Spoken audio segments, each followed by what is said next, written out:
Hi class, we reached the end of the semester. Have you ever met people who are like hyper competitive? Yeah, my daughter's that way. When you play video games with her, if she loses, she's always going to want a Wii match. Anyway, yeah, this term flew by quickly. A couple of items of business. One is I'm aware of what's going on with the simulation. I've been in contact with HBS, and hopefully they'll resolve that sooner rather than later. I've already added 1 day for extension for those of you who don't have it done yet. And if they still have problems tomorrow, I'll add on another day. But there comes a point I can't add on any other more days because I have to get my grading done.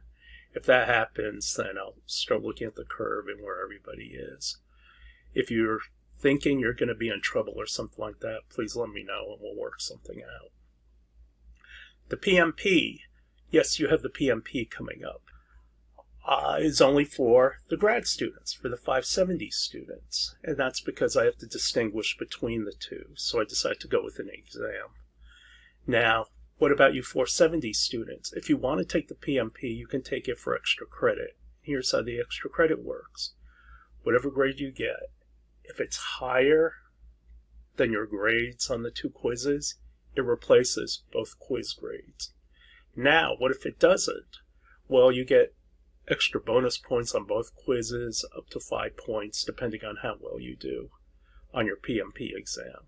Like, for example, I have one student who thought he could game the system and just did one problem, got it right.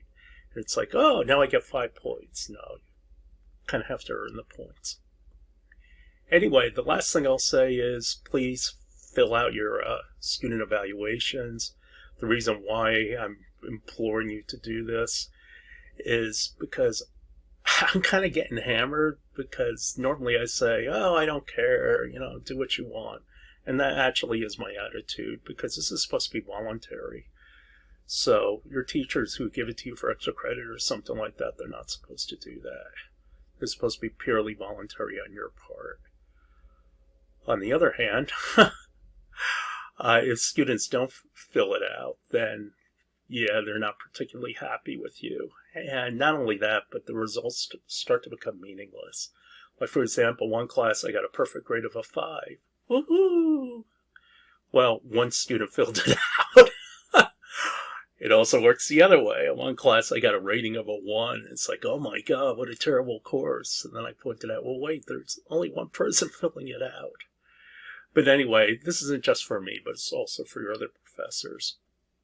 And for you in general, that people do look at your comments and all. The only thing that rankles me a little bit about the process is, if you had something to say to make the course better, I really wish you had told me while the course was going on, because I could have made some changes or tried to help you in some way. But anyway, yeah, these online classes are crazy. It just flies by. Anyway, I hope you all have a great summer. And for those of you who watched the last video of my final comments, you know that you can always come back and ask me for help. Take care, everyone.